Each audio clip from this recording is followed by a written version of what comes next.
Good morning. आज हम लोगों का टॉपिक है gradient of scalar field. Vector calculus में हम लोगों को 3 इम्पोर्टेंट टॉपिक पढ़ना रहता है, ग्रेडियंट, डाइवर्जेंट एंड कर्व। ठीक है, ये स्केलर फील्ड में किसी फील्ड के ऊपर ग्रेडियंट निकालना, डाइवर्जेंट निकालना, कर्व निकालना सीखना हमें आगे वेक्टर डिफरेंशिएशन में। ठीक है, इसके पहले हमको थोड़ा सा पॉइंट फंक्शन के बारे में जानना है। पॉइंट फंक्शन क्या होता है, इसके बारे में इसकी डेफिनेशन है, the variable quantity whose value at any point in a region of space depend upon the position of the point. That is a variable quantity whose value at any point in a region of space.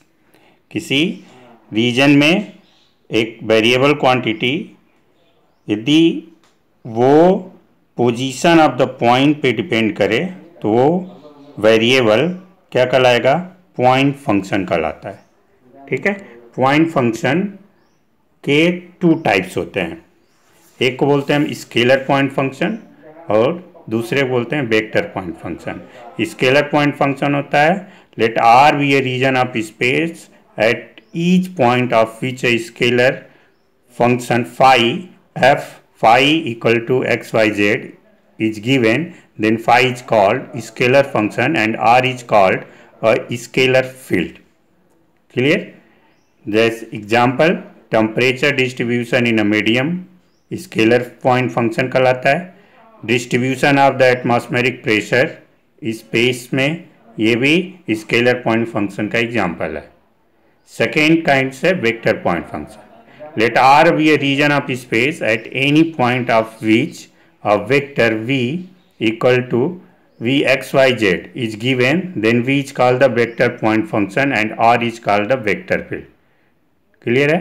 Means if R be a region of a space at each point of which a vector quantity v is given, means उसमें R region में vector quantity के रूप में उसके point को given दिया हुआ है, तो v is called vector point function and r is called vector field.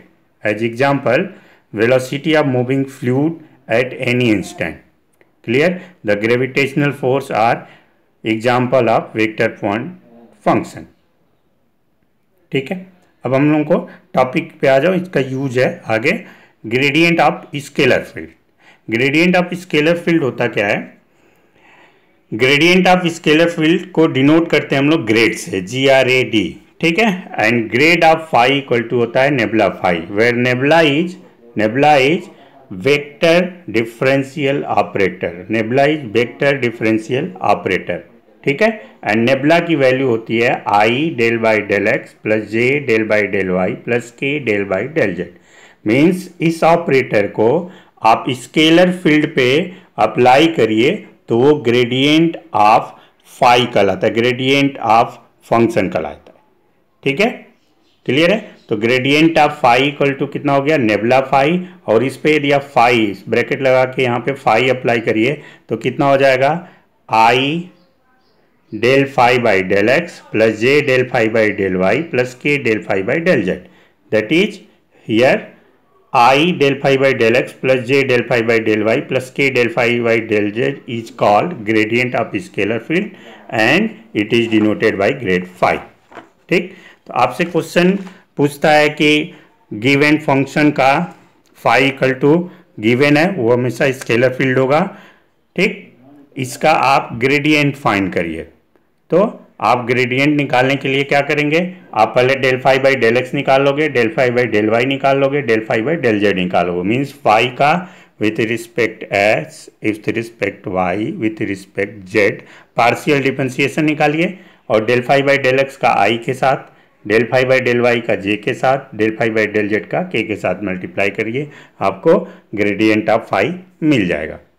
Clear है? और ग्रेडियंट ऑफ फाई एक वेक्टर क्वांटिटी है। ठीक, अब इसका हम लोग एग्जाम्पल आगे पढ़ेंगे। नेक्स्ट टॉपिक जो हमारा है वो है ज्योमेट्रिकल इंटरप्रिटेशन ऑफ ग्रेडियंट। तो ग्रेडियंट का ज्योमेट्रिकल इंटरप्रिटेशन होता है कि ग्रेडियंट किसी भी सरफेस के नॉर्मल के बराबर होता है। ठीक, normal to the surface gradient of phi होता है। अब इसका प्रूफ देख लीजिए। हमने एक phi function phi equal to c point P से पास करते हुए ग्राफ ड्रा किया, एक कर्व लिया, और दूसरा हम इसी के नेबरहुड में पॉइंट क्यू ले रहे हैं और इस पॉइंट क्यू पे phi plus delta phi equal to c एक दूसरा ग्राफ दूसरा कर्व हमने ड्रा किया। ठीक, हमने पी पॉइंट का position vector delta r suppose किया और क्यू पॉइंट का position vector r plus delta r suppose किया। क्लियर? तो पी क्यू की वैल्यू कितनी के बराबर हो जाएगी? डेल्टा आर के। पी क्यू की वैल्यू कितने के बराबर हो जाएगी? डेल्टा आर के। क्लियर है? अब हम एक इसमें वैल्यू, क्योंकि हमको फाइंड करना है, हमको रिलेशन बनाना है ग्रेडियंट ऑफ फाई के साथ, तो हम एक क्वांटिटी फाइंड कर रहे हैं gradient of 5 into delta dot delta are, क्योंकि ग्रेड 5 भी वेक्टर क्वांटिटी है और डेल्टा आर भी हमारी वेक्टर क्वांटिटी है, तो इन दोनों का हम डॉट प्रोडक्ट ले रहे हैं। तो ग्रेडियंट ऑफ फाई की वैल्यू हमें पता है i del phi by del x plus j del phi by del y plus k del phi by del z dot, ठीक है, i del del x plus j del y plus k del z, इन दोनों का dot product ले लीजिए। क्या हो जाएगा? Del phi by del x delta x del phi by del y delta Y plus del phi by del z delta z equal to delta phi. ठीक है, यहाँ तक प्रॉब्लम समझ में आ रही है? अब आगे देखिए, यदि हम सपोज कर लें कि एक क्यू पी पे लाई कर रहा हो, क्यू पी पे लाई कर रहा हो, if Q lie on the same level surface as P, then delta phi की वैल्यू कितना हो जाएगी? 0 हो जाएगी। That is reduced to nebula phi means grade phi dot delta r equal to 0। और ये दोनों वेक्टर क्वांटिटी है, दोनों का डॉट प्रोडक्ट यदि 0 के बराबर है तो हमें पता है कि a परपेंडिकुलर टू b होता है। Product of two vector is 0, that is a perpendicular to b, that is gradient of phi is perpendicular to delta r lying in the surface। ठीक, और यदि ग्रेडियंट ऑफ फाई उसके perpendicular है तो ये vector क्या है? डेल्टा आर के उस सरफेस के क्या है? नॉर्मल कहा जाएगा। ठीक है, तो gradient of phi is normal to the surface. Proof हो गया। अब हम ये चेक कर रहे हैं कि जो इसका मैग्नीट्यूड है ये किसके बराबर होता है? ग्रेडियंट का। तो हम मान लिए कि ग्रेडियंट ऑफ फाई को हम magnitude of grad phi into n cap unit vector, सबको पता है कि हम ए वेक्टर को लिख सकते हैं magnitude of A into a unit vector लिख सकते हैं। तो उसी से हमने ग्रेडियंट ऑफ फाई को लिख दिया gradient of phi into n unit vector normal to the surface, where n is the unit vector normal to the surface. हमने मान लिया कि पी ए की वैल्यू टू डेल्टा एन है। पी ए जो है परपेंडिकुलर डिस्टेंस इस surface का इस सरफेस के बीच का परपेंडिकुलर डिस्टेंस, इसको हमने सपोज करिए डेल्टा एन। तो delta n be the perpendicular distance between the two level surface through P and Q. Then the rate of change of phi in the direction of normal to the surface through P is कितना हो जाएगा? Del phi by delta del phi by del n. This is equal to limit delta n tends to infinity del phi by delta n. This is equal to limit delta n, ये del नहीं है, delta n tends to 0 और del phi को हम यहाँ पे find किए हैं इस इक्वेशन से delta phi equal to nabla phi into delta r. तो यहाँ पे हो गया nabla phi into delta r, और नेबुला फाई की वैल्यू हमने माना है, नेबुला फाई की वैल्यू है magnitude of grad phi into n. अब ये वाला वैल्यू ये मोड यहाँ पे नहीं रहेगा, ये हो गया ये magnitude of gradient of phi है और ये एन डॉट डेल्टा आर है। एन डॉट डेल्टा आर हमें पता है कि a dot b equal to a b cos theta, तो ये n delta r cos theta हो गया। एन की वैल्यू कितनी? मैग्नीट्यूड ऑफ एन है, यूनिट वेक्टर है 1 हो गया, तो इसकी वैल्यू होगी डेल्टा आर कास थीटा। अब इस फिगर में देखिए ये हमारा डेल्टा आर वेक्टर है, इसका रेजोल्यूशन ले लो तो थीटा के रिस्पेक्ट में पी ए की वैल्यू कितना होगी? Delta r cos theta. That is P A equal to हम लिख सकते हैं r cos theta, delta r cos theta, और इसकी वैल्यू कितनी किसके बराबर है? डेल्टा एन के बराबर है। ठीक है, तो हम लिख सकते हैं इसके जगह पे delta r cos theta equal to delta n. Is it clear? That is ये क्वांटिटी इस डेल्टा एन से क्या हो गई? कैंसिल हो गई। अब यहाँ पे एन नहीं है तो हमारे पास क्या बचा? Magnitude of phi, that is magnitude of phi equal to delta phi by delta n. ठीक है, तो क्या है delta phi by delta n क्या है, rate of change of phi in the direction of normal to the surface. ठीक, तो दूसरी बात क्या होगी यहाँ से कि magnitude of gradient of phi rate of change of phi in the direction of normal to the surface को रिप्रेजेंट करता है। तो ये चीज़ आपसे पूछता है कि what is the physical interpretation of gradient of phi. तो आप सिंपल यदि ये कुछ आंसर देना है तो नॉर्मल टू द सरफेस के बराबर होता है, और प्रूफ भी पूछ देता है कि आप प्रूव करिए कि ये उसके नॉर्मल टू द सरफेस के बराबर होता है, या what is the physical interpretation of gradient of phi. तो यदि लॉन्ग क्वेश्चन में है तो आप पूरा इसका प्रूव करके दिखाओगे। ठीक, एक प्रॉब्लम हो गई कि आपसे डायरेक्टली ग्रेडियंट ऑफ फाई पूछ सकता है, दूसरी प्रॉब्लम हो गई कि what is the physical interpretation of gradient of phi. ठीक, और इसमें एक और प्रॉब्लम आती है, आपसे पूछता है डायरेक्शनल डेरिवेटिव। डायरेक्शनल डेरिवेटिव क्या होता है कि जैसे हम पी क्यू डेल्टा आर ले रहे थे, ठीक है, तो डेल्टा आर के रिस्पेक्ट में फाई का चेंज, फंक्शन में आर के रिस्पेक्ट में फाई का चेंज मतलब rate of change of phi with respect to delta r. ठीक, तो del phi by del r called directional derivative. ठीक, और ये डायरेक्शनल डेरिवेटिव जो होता है वो बराबर होता है gradient of phi dot a cap, और डायरेक्शनल डेरिवेटिव हम हमेशा किसी वेक्टर के अलोंग निकालते हैं। तो क्वेश्चन पूछता है कि find the direction derivative along this vector. देख, तो आप फंक्शन दिया रहेगा उससे ग्रेडियंट ऑफ फाई निकाल लेंगे। ये देख लो, directional derivative of scalar field f at any point in the direction of the unit vector, unit vector equal to होता है gradient of phi dot a cap. ठीक, तो आपको क्वेश्चन में मान लीजिए यूनिट वेक्टर नहीं दिया, आपसे बोला कि find the directional derivative along given vector, तो आप कोई भी वेक्टर दिया उसका यूनिट वेक्टर आसानी से निकाल सकते हो। आपको पता है ए अपॉन मैग्नीट्यूड ऑफ ए, तो आप उसका यूनिट वेक्टर निकाल के उसके ग्रेडियंट ऑफ फाई के साथ डॉट प्रोडक्ट निकाल लो, उसका डायरेक्शनल डेरिवेटिव मिल जाएगा। Directional derivative always scalar quantity होगी, क्या होगी, ऑलवेज स्केलर क्वांटिटी होगी। तो अब हमारे पास ग्रेडियंट पे मिनिमम 3 प्रॉब्लम्स हो गए। एक सिंपल ग्रेडियंट पूछेगा, सेकेंड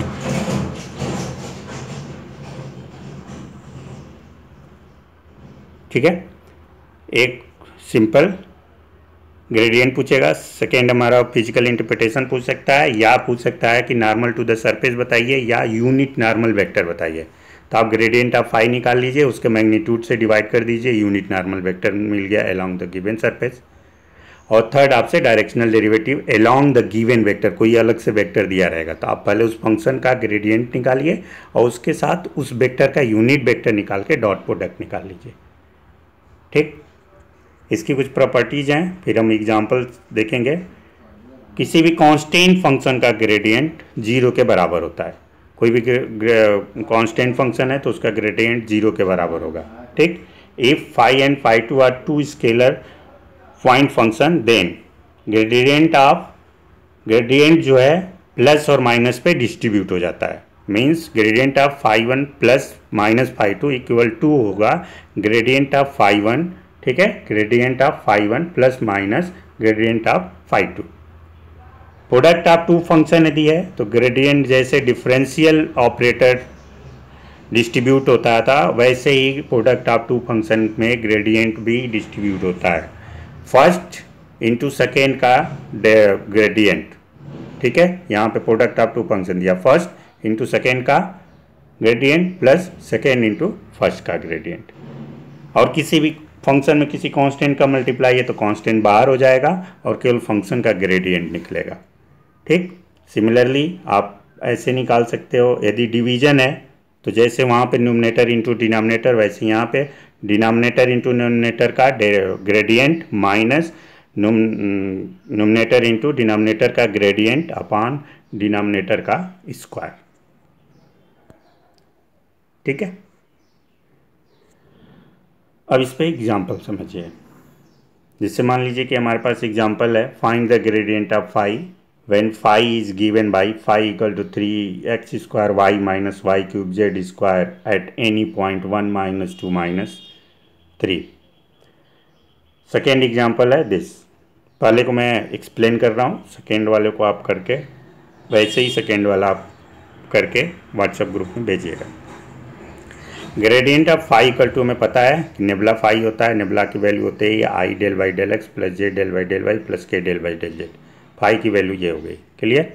अब ये एक्स के रिस्पेक्ट में डिफरेंशिएट होगा, वाई के रिस्पेक्ट में होगा, जेड के रिस्पेक्ट में। पार्शियल डेरिवेटिव सबको आता है, जिसके रिस्पेक्ट में डिफरेंशिएट करना है उसे छोड़ के बाकी सब एज ए कांस्टेंट ट्रीट होते हैं, ठीक। और केवल वही फंक्शन डिफरेंशिएट होता है, वही वेरिएबल डिफरेंशिएट होता है, बाकी सारे के सारे एज ए कांस्टेंट ट्रीट करेंगे उसमें जितने भी वेरिएबल हो, क्लियर है। जैसे एग्जांपल एक्स स्क्वायर वाई है, एक्स के रिस्पेक्ट में करोगे तो 2x Y as a constant रहेगा। यदि y का करना है तो एक्स स्क्वायर और y का डेरिवेटिव 1 आएगा, क्लियर है। तो वैसी का यूज करके आप इसको पार्शियली डिफरेंशिएट कर लीजिए। और गिवन पॉइंट पे दे रहा है तो आप जब ग्रेडियंट ऑफ फाई ये मिल गया, इसमें 1 - 2 - 1 एक्स वाई जेड पे वैल्यू पुट कर दीजिए, आपको ग्रेडियंट ऑफ फाई मिल जाएगा, क्लियर। सिमिलरली आप ऐसे ही दूसरा वाला एग्जाम्पल भी कर लेंगे। ये एक इम्पॉर्टेंट एग्जाम्पल है, इसको आप लोग करिए, इस पे एग्जाम्पल समझ लीजिए, इस पे कई एग्जाम्पल बुक में दिए होंगे, उन सबको भी कर लीजिएगा। So that gradient of r to the power n equal to n r to the power n - 2 vector r, clear. अब ये क्वेश्चन समझिए, वेक्टर r वेक्टर क्वांटिटी है, means vector r equal to x i plus y j plus z k. Generally यही use होता है हर जगह, standard book में यही होगा। r की value x y plus y j plus z k होता है, ठीक।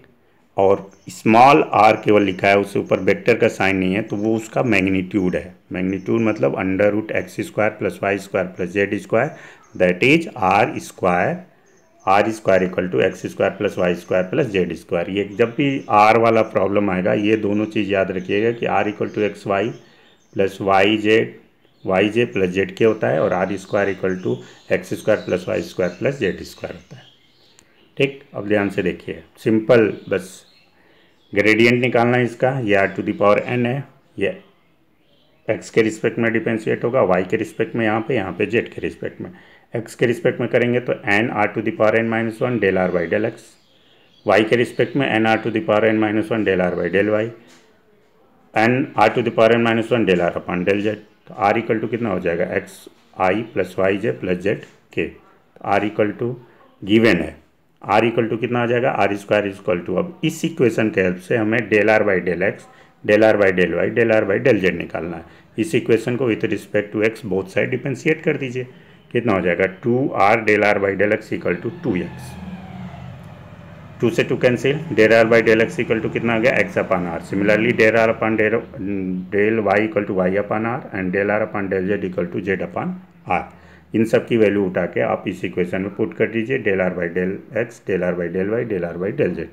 क्या हो जाएगा, यहाँ पे x अपान आर, यहाँ पे y अपान आर, यहाँ पे z अपान आर, ठीक। मल्टीप्लाई होके यहाँ पे n r to the power n - 2, यहाँ पे n r to the power n - 2, यहाँ पे n r to the power n - 2 बाहर हो जाएगा, x i plus y j plus z k. इसकी वैल्यू क्या है, वेक्टर r के बराबर है, यही आपको प्रूव करना है, क्लियर। आप इस एग्जाम्पल कर लीजिए, इस एग्जाम्पल पे और भी क्वेश्चंस होंगे बुक में, उन सबको भी आप प्रैक्टिस कर लीजिएगा। नहीं समझ में आएगा मैं आप कॉल भी कर सकते हो, मैसेज भी कर सकते हो, ठीक। नेक्स्ट क्वेश्चन सेकेंड टाइप का, find the unit vector normal to the surface. Surface दिया है, उसका यूनिट वेक्टर निकालना है। तो हमें पता है कि यूनिट वेक्टर क्या होता है, सब में अब ग्रेडियंट ही निकालना है। हमें पता है कि नॉर्मल क्या होता है, ग्रेडियंट ऑफ फाई, और यूनिट वेक्टर क्या होता है, उस वेक्टर का मैग्नीट्यूड से डिवाइड कर दीजिए। तो सिंपल हमें पास फाई गिवन है, आप del phi by del x, del phi by del y, del phi by del z निकाल लो, आई जे के कोफिशिएंट के साथ इसका मल्टीप्लाई कर लो, ठीक। और किसी पॉइंट पे बात कर रहा है तो 1 2 - 1 इसमें पुट कर दो, तो हमें ग्रेडियंट ऑफ फाई मिल गया, और इसके मैग्नीट्यूड से डिवाइड कर दो तो यूनिट नॉर्मल। ये नॉर्मल वेक्टर हो गया ग्रेडियंट ऑफ फाई, वो यूनिट नॉर्मल वेक्टर बोल रहा है तो इसके मैग्नीट्यूड से इसमें डिवाइड कर दिया गया, ठीक। सिंपल है, नॉर्मल निकालना है तो ग्रेडियंट ऑफ फाई निकालिए और उसके मैग्नीट्यूड से डिवाइड करिए तो यूनिट नॉर्मल वेक्टर मिल जाएगा along the given vector, along the given surface, ठीक। अब एक एग्जांपल हम लोग कर लेते हैं डायरेक्शनल डेरिवेटिव का। इस एग्जांपल में दिया, मान लो कि यहाँ पूछा है कि find the directional derivative of phi at point in direction of vector. देखो ये वेक्टर हो गया y z i plus z x j plus x y k. किसी पॉइंट पे पॉइंट यहाँ पे कट गया है, पॉइंट की वैल्यू दी हुई है 312। तो सबसे पहला काम हम पहले ग्रेडियंट ऑफ फाई निकालें। फाई इक्वल टू हो जाएगा x square plus y square plus z square minus 1/2। पहले इसको आप साइड में एक्स के रिस्पेक्ट में डिफरेंशिएट कर लीजिए, वाई के रिस्पेक्ट में और जेड के रिस्पेक्ट में। जो आए आई के कोफिशिएंट, जे के कोफिशिएंट और जे के कोफिशिएंट में रख दीजिए। उसके बाद 1 3 1 2 इसमें वैल्यू पुट कर दीजिए, आपको मिल जाएगा ग्रेडियंट ऑफ फाई। तो हमें ये ग्रेडियंट ऑफ फाई मिल गया। सबको निकालने आता है, पार्शियल डिफरेंशिएशन सबको आ रहा है, निकल गया। अब हमें निकालिए अलोंग द गिवन वेक्टर। तो हमने बोला कि जिस वेक्टर के अलोंग पूछ रहा है उसका यूनिट वेक्टर निकालिए। तो यूनिट वेक्टर हो गया, देखो ए गिवन था y z i plus z x j plus y x y k, इसका मैग्नीट्यूड से डिवाइड कर दिया, यूनिट वेक्टर निकल गया। और गिवन पॉइंट पे दिया है 3 1 2, तो इस पॉइंट इसमें पुट कर दो, तो ये हो गया 2i plus 6j plus 3k। ये ए यूनिट वेक्टर हो गया। अब आप क्या करेंगे, इन दोनों का डॉट प्रोडक्ट। डायरेक्शनल डेरिवेटिव क्या होता है, gradient of phi dot a cap, unit vector जिस वेक्टर के अलावा निकाल रहे हैं, तो gradient of phi dot a cap. ठीक है, तो आप ग्रेडियंट ऑफ फाई हो गया ये, और ये हमारा ए कैप हो गया। इन दोनों का डॉट प्रोडक्ट निकालिए, मल्टीप्लाई, बस आई जे के कोफिशिएंट आपस में मल्टीप्लाई हो जाएंगे और आपस में मल्टीप्लाई के बाद जुड़ जाएंगे, आपको ये मिल जाएगा। डायरेक्शनल डेरिवेटिव हमेशा स्केलर क्वांटिटी मिलती है। ठीक है, ऐसे ये एग्जांपल है, आप कर लीजिएगा आसानी से। For the function phi equal to y upon x square plus y square, find the magnitude of the direction making angle 30 with the positive x axis at the point 0 1। इसमें जेड ऐसे ही 0 है, दो एक्सिस की बात कर रहा है केवल। तो आप फाई दिया हुआ है, आप i del phi by del x, y del phi by del y k, phi by del z, इसका दोनों का आप del phi by del x, del phi by del y और del phi by del z निकाल सकते हो। Del phi by del z 0 है, Z है नहीं इसमें, तो आप ग्रेडियंट ऑफ फाई मिल गया। 0 1 पे बात कर रहा है, तो इसमें 0 1 रख दिया, तो ये वाला पोर्शन 0 हो गया, क्योंकि x की वैल्यू 0 है, ये 0 हो गया। और j वाली वैल्यू कट कुट के आई माइनस जे। अब ये a हमें वेक्टर चाहिए, a वेक्टर कितना होगा, cos 30i plus sine 30j, क्योंकि ये x एक्सिस से कितने का एंगल बना रहा है, 30 का। यूनिट वेक्टर है cos 30i plus sine 30j। इसके मैग्नीट्यूड डी फाई वाई मैंने directional derivative a dot grad phi हो गया, case cos 30i plus sine 30j equal dot minus j. तो ये और ये दोनों बस मल्टीप्लाई होगा, ये वाला 0 हो गया, माइनस साइन 30, और साइन 30 की वैल्यू कितनी के बराबर होती है, 1/2 के। ये आपका आंसर होगा। ठीक, तो 3 तरीके के प्रॉब्लम होते हैं, इस पर आप प्रैक्टिस करो। ठीक है, नहीं समझ में आए तो आप व्हाट्सएप ग्रुप में पूछो। ठीक है, thank you, stay and at home and safe.